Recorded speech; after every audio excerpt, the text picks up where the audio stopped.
Hey, welcome back. In today's video, I'll show you how to generate an API key in SendGrid. API keys are essential for integrating SendGrid with your applications or email clients.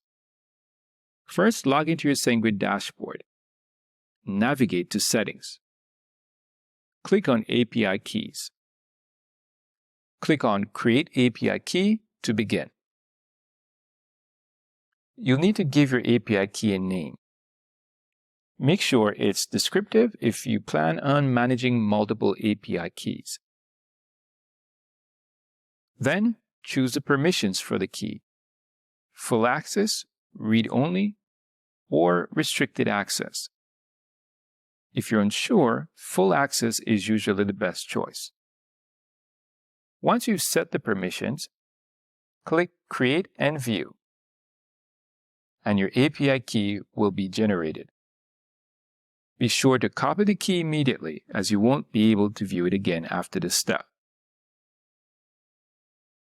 Now, you can use this API key in your applications to send emails, access analytics, or integrate SendGrid with third-party platforms.